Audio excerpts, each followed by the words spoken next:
오늘은 신앙교육의 중요성이라는 제목으로 말씀을 나누고자 합니다. 이 엘리 제사장 집안 아시죠?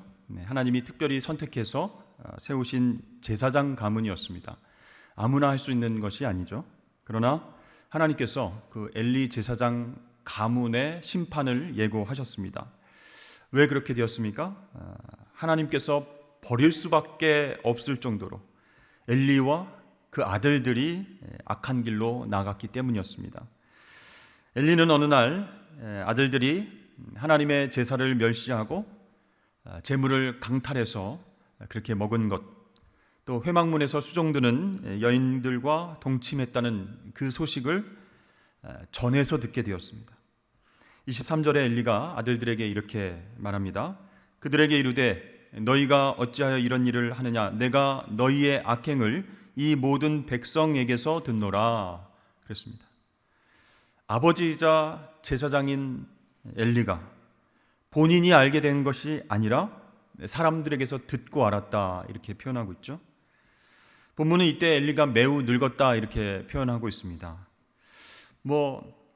나이가 너무 많이 들었으니까 그럴 수 있지라고 생각할 수 있지만, 여기서 매우 늙었다라고 하는 말은 육체적으로 늙었다 그런 뜻도 되지만 영적인 감각이 무뎌졌다 그런 뜻을 내포하고 있습니다.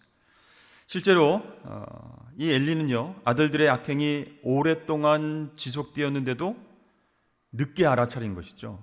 그것도 자기가 알아차린 것이 아니고 사람들이 얘기하는 것을 듣고 알았습니다. 자, 이것은요, 엘리가 평소에 아들들에게 신앙교육은 물론이고 아버지 역할조차 제대로 하지 못했다라는 것을 보여주는 것입니다. 대화도 없었고 어떻게 지내는지 알지 못했고, 그리고 하나님 앞에 제사는 어떻게 드리는지 확인하고 체크하지 않았다라는 것이죠.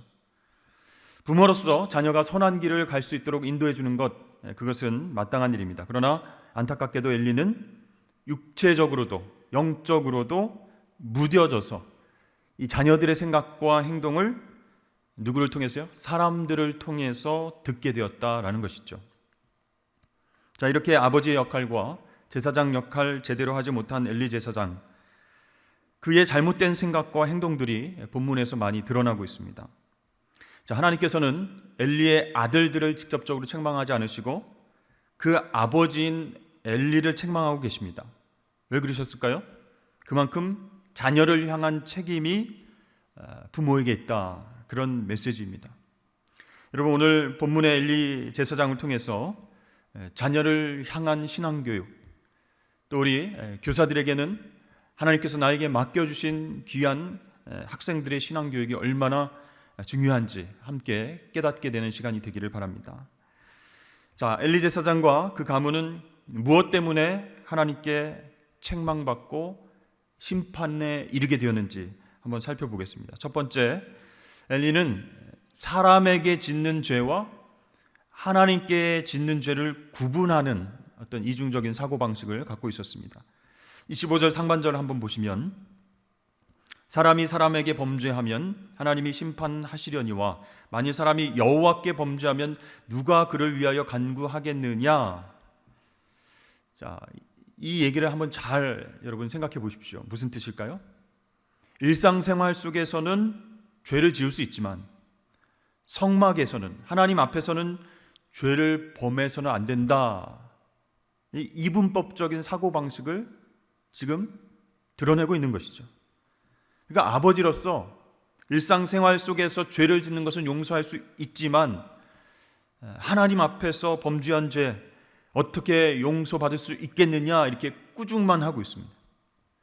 그러니까 사람에게 짓는 죄, 하나님 앞에서 짓는 죄 분리해서 생각하고 있다는 것이죠. 여러분, 이게 어떻게 분리돼서 생각할 수 있는 문제입니까?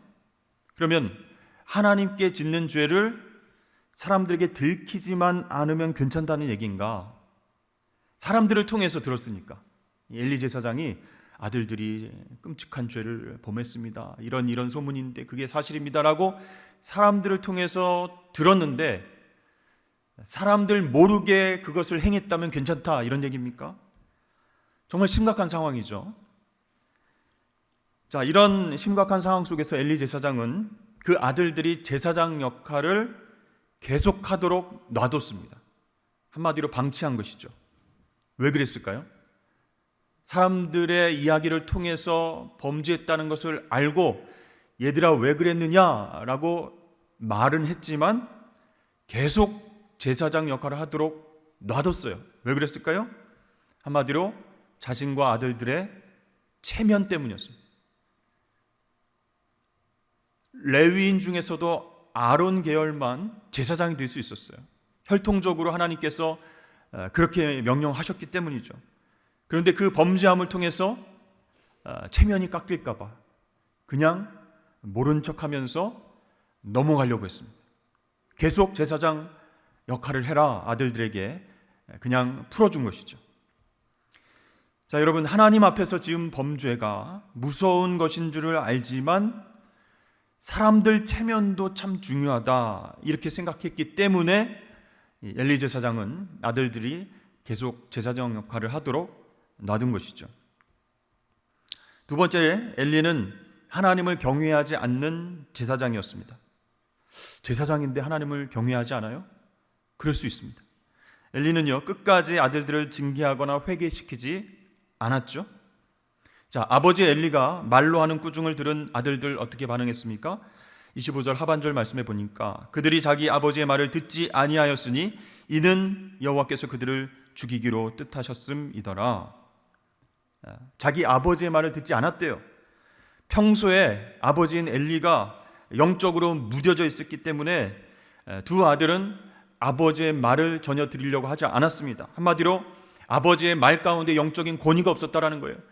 제사장으로서 하나님 앞에 제사를 드리는 영적 권위를 가지고 잘못한 것을 책망했을 때 회개로 나아가야 되는데 평소에 영적 권위가 없었기 때문에 엘리 자신 스스로가 하나님을 경외하지 않았기 때문에 말을 해도 안 듣는 거예요. 여러분 가정에서는 어떻습니까? 우리 자녀들에게 오늘 저녁엔 가정 예배 드리자, 우리 함께 기도해야지, 오늘 하나님 말씀 붙잡고 승리한 것 있으면 한번 나눠보자, 이렇게 얘기를 하면 우리 자녀들은 어떻게 반응합니까? 코웃음을 팍 치면서 엄마 아빠나 하셔 이렇게 얘기를 합니까? 아니면 진지하게 네 알겠습니다, 우리 함께 예배 드리죠 이렇게 얘기를 합니까? 근데 몰라요, 그죠? 모르는 가정도 있어요. 그렇게 하자고 말을 해본 적이 없기 때문에 반응이 어떻게 나오는지 알지 못하는 가정도 있습니다. 아무튼 제사장이자 아버지인 엘리가 하나님을 경외하는 모습을 전혀 보이지 않았기 때문에 이 아들들도 엘리의 말을 듣지 않았다라는 것이죠. 자, 문제는 엘리의 아들들이 범죄했다 거기에만 있는 것이 아니었어요. 엘리 제사장이 그들의 악행을 적극적으로 막지 않은 것은, 참된 회개로 나아가도록 그렇게 책망하지 않은 것은 하나님이 어떤 분이신지를 알지 못했기 때문에, 하나님을 경외하지 않았기 때문에 이런 일이 생기게 되었다라는 것이죠. 자, 여러분 생각해 보세요. 엘리 자신은 좀 부족할 수 있어도 자기의 아들들은 대를 이어서 계속해서 하나님 앞에서 제사를 드려야 되는 그런 제사장입니다. 아무나 할 수 있는 일이 아니에요. 아론 계열, 레위만 할 수 있어요. 이런 엄청난 특권과 사명을 가볍게 여겼기 때문에, 하나님을 경외하지 않았기 때문에 하나님은 이 아들들보다 엘리의 죄를 지적하고 계시다라는 것이죠. 자, 엘리는 안타깝게도 제사장으로서 어떻게든 아들들의 악행을 그치게 해서 이스라엘 백성들에게 본을 보여야만 했는데 그렇게 하지 못했습니다. 엘리 제사장이 반복되는 아들들의 그 악행을 막지 못한 근본적인 이유가 무엇일까요? 하나님을 경외하는 마음이 없었기 때문이다라는 것이죠. 그래서 본인의 입에서 나오는 얘기도 아들들이 무시했다라는 것입니다. 제사장인데 그럴 수 있습니까? 네, 그럴 수 있어요.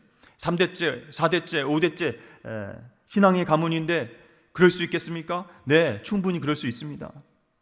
하나님은 비록 아론의 혈통이라 할지라도 범죄하면 그 가문을 심판하실 수 있는 분입니다.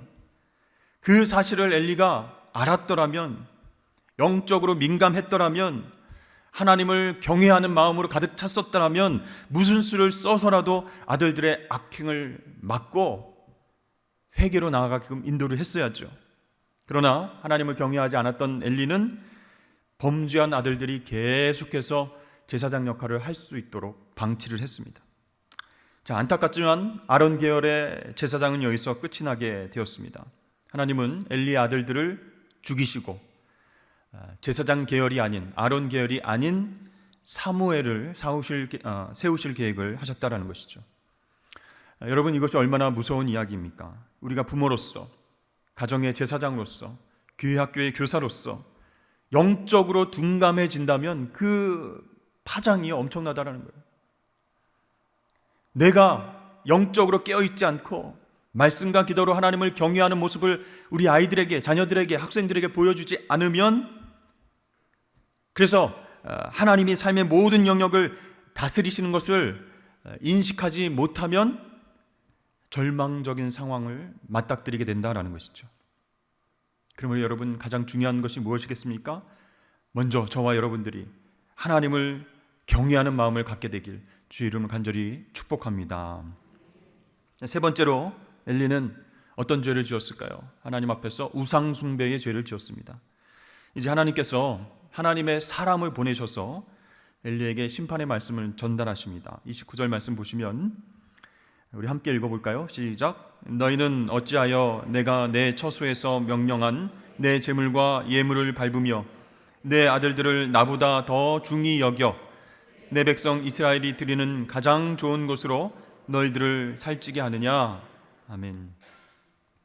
하나님 뭐라고 말씀했어요? 내 아들들을 나보다 더 중히 여겼다. 한마디로 우상 숭배했다는 것이죠.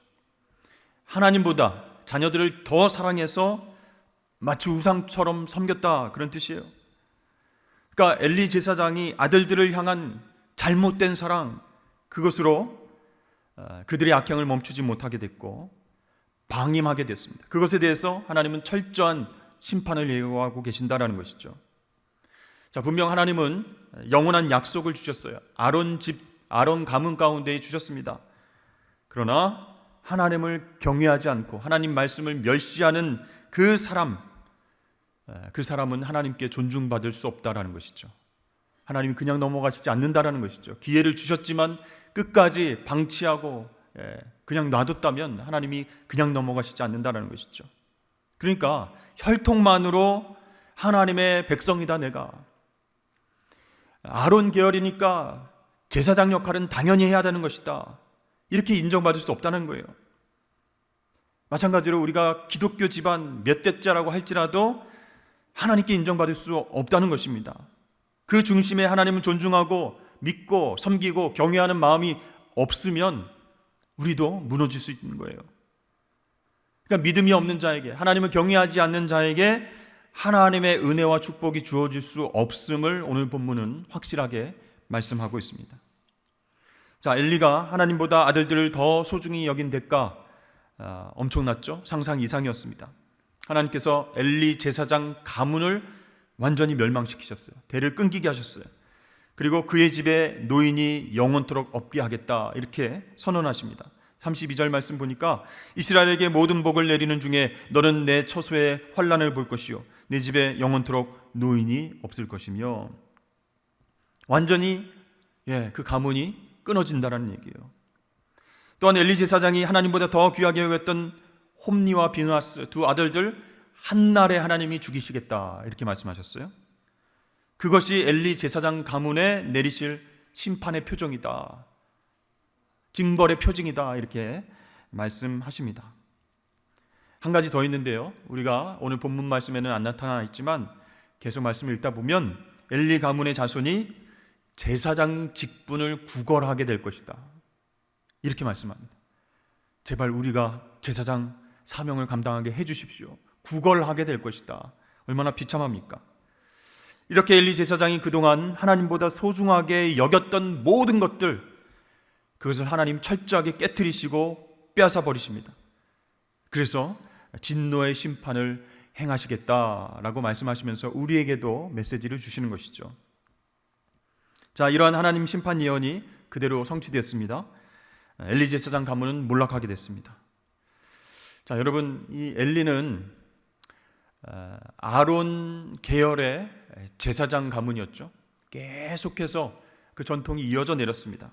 그래서 자신의 가정이, 자신의 집이 제사장 가문이었기 때문에 아무리 죄를 져도 이 제사장 직분만은 하나님께서 뺏어가지 않으시겠지. 절대 사람들에게, 다른 사람들에게 또는 다른 지파의 다른 계열의 사람들에게 빼앗기지 않을 특권이겠지, 이렇게 생각했던 것 같습니다.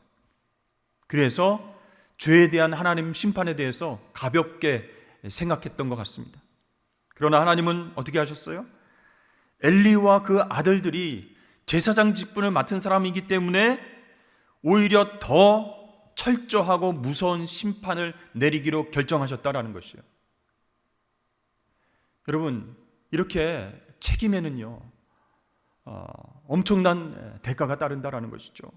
하나님께서 책임을 우리에게 지어주시고 그 사명을 잘 감당해라 했는데 정말 많은 사람들 중에서 우리를 불러주시고 그 사명을 맡겨주셨을 때는 그만한 책임이 따른다는 것이죠. 그러나 그것을 가볍게 여기고 설마 나에게 주신 사명이 다른 데로 가겠어? 우리가 망하겠어?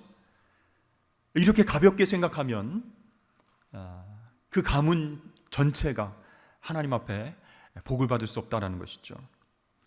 엘리와 그 아들들은 제사장의 특권을 이용해서 사욕을 채웠습니다. 하나님께 드리는 좋은 부분의 고기를 빼돌려서 아들들이 먹게 되었죠. 그리고 성전에서 일하는 여성들을 그렇게 욕보임으로 인해서 하나님의 영광을 가리는 엄청난 죄를 범했고 끝내는 하나님 심판을 받게 되었다라는 것이죠. 사랑하는 성도 여러분, 하나님의 자녀인 우리는 하나님께서 베풀어 주신 특별한 은혜에 대해서 더 무거운 책임감을 갖고 있어야 됩니다. 그리고 세상의 죄에 대해서 더 경계하는 마음을 가져야 된다라는 것이죠. 무엇보다도 하나님의 법, 하나님의 말씀, 그것에 대해 온전히 순종하시는 저와 여러분 되시길 축복합니다. 쉽지는 않아요. 그렇지만 거룩한 삶을 살려고 노력하고 내가 하나님의 자녀로서 신분이 이동되었는데 거룩한 사명 주셨는데 이 정도는 괜찮겠지. 이 정도 죄는 뭐 다른 사람도 다 짓는 것이니까 하나님 예배하고 하나님 섬기는 특권 이것까지 빼앗아 가시겠어? 그게 아니고 하나님을 예배하는 특권과 여러 가지 의무를 소중히 여길 줄 알아야 된다는 것이. 그래야 살 수 있습니다. 그래야 하나님께 영광을 올려드리며 우리가 살아갈 수 있는 것이죠. 하나님은 우상과 함께 우상 숭배자를 심판하고 멸하시는 분이십니다. 결국 하나님은 이 엘리 제사장에게 우상이었던 아들들을 죽이시고 엘리 가문에 화가 임하게 하셨다라는 것이죠. 여러분, 우리는 두 주인을 섬길 수 없습니다. 하나님을 섬기든지 우상을 섬기든지 둘 중에 하나입니다. 양다리를 거치는 것 능력이다 생각하십니까? 그것도 안 됩니다. 상황에 따라서 여기에 의지했다가 저기에 의지했다가 왔다 갔다 해서도 안 됩니다. 하나님 다 알고 계시기 때문이죠. 부모된 우리가, 교사된 우리가 온전히 하나님만을 섬기는 것을 우리 자녀들에게, 학생들에게 보여주어야 한다는 것입니다. 특별히 어떤 사람들에게 보여줘야 될까요? 믿지 않는 사람들, 예수님 알지 못하는 친척들, 지인들, 그들에게 하나님만을 온전히 섬기는 모습을 보여주어야 그들이 도전받을 수 있는 거예요. 그렇지 않고 어떤 때는 하나님을 의지하고 기도 열심히 하고, 그런데 어떨 때는 세상을 의지하고 어떨 때는 돈과 힘을 의지하는 모습을 많은 사람들이 보면 어떤 생각을 하게 될까요? 하나님도 헷갈리시고 사람들도 헷갈립니다. 도대체 당신의 주인은 누구입니까? 라고 물어보면 하나님입니다 라고 얘기할 때도 있고, 어떨 때는 돈입니다, 어떨 때는 환경입니다, 어떨 때는 능력입니다, 이렇게 대답할 수도 있다는 것이죠. 여러분, 우리는 영적으로 늘 하나님과 깊은 교제를 나누고 있는지 점검할 수 있어야 됩니다. 성령의 감동하심과 말씀에 대한 은혜가 사라질 때, 영적인 민감함이 떨어질 때, 그때가 가장 큰 위기다. 그것은 나만 심판받고 멸망하는 게 아니고 나와 함께 지내는 자녀들과 우리 가족들에게도 심각한 영적인 위기를 불러일으킬 수 있다. 그것을 깨달아야 돼요. 그것을 깨달으면 신속하게 하나님과의 교제의 자리로 나와야 된다는 것입니다. 엘리 제사장에게 기회가 있었습니다. 그러나 놓쳤다는 것이죠. 사람들에게 그 얘기를 듣고 책망하는 말은 했지만 그 다음번에도 제사장 역할을 계속 하게 했다. 회개와 자복으로 이끌지 못했다라는 것이에요. 멸망의 길로 아들들을 붙잡고 그렇게 달려가게 되었다라는 것입니다. 여러분, 참된 부모는 자식들에게 눈먼 사랑을 주는 것이 아니라 우리 자녀들에게 무엇을 주는 사람이 참된 부모일까요? 하나님께 시선을 두고 경외하는 눈과 마음을 갖도록 도와줘야 된다. 이것이 참된 부모이고 참된 교사인 줄로 믿습니다. 특별히 오늘 헌신을 다짐하시는 우리 교회학교 교사 여러분들, 부서의 아이들, 우리 자녀들처럼 사랑해 주십시오. 그리고 하나님께 시선을 둘 수 있도록, 세상에 시선을 두고 세상 유행 거기에 따라다니는 학생들이 되지 않도록 그렇게 기도해 주시고 사랑해 주시길 부탁드립니다. 여러분, 오늘 말씀은 굉장히 혹독하고 무서운 심판의 말씀이에요. 그렇지만 심판의 경고가 있다라는 것은 아직도 우리에게 기회가 있다, 그런 증거예요. 하나님께서 한국교회의 모습들을 바라보시면서 당장 심판해야 되겠다. 목회자, 자녀에서부터 교회학교, 교사와 교육자들 모두 하나님을 경외하는 마음이 없고 정말 심판으로 나아가는, 달려가는데 일조를 하고 있구나 생각하시면 정말 하나님께서 당장 심판을 해도 모자랄 그런 현실적인 안타까움이 있습니다. 그런데 오늘 말씀을 통해서 우리가 경고하심을 마음속에 새기고, 회개할 기회를 주시는구나. 내가 우리 자녀들을 위해서, 우리 학생들을 위해서 어떻게 교육하고 어떻게 기도해야 될 것인가. 엘리 제사장의 그 가문의 심판의 모습을 우리가 바라봤는데, 우리 가문은, 우리 가정은, 우리 교회학교 부서는 이러면 안 되겠다 라고 하는 어떤 심판의 경고를 받아들이고 하나님 앞에서 우리에게 맡겨주신 영혼들을 위해서 사랑으로, 눈물로, 기도로 그렇게 가르치실 수 있는 여러분 되시길 축복합니다. 여러분, 우리가 부모로서, 교사로서 신앙교육을 가정에서 잘 하고 있는지, 교회학교에서 잘 행하고 있는지, 삶으로 보여주고 있는지 한번 생각해 보십시오.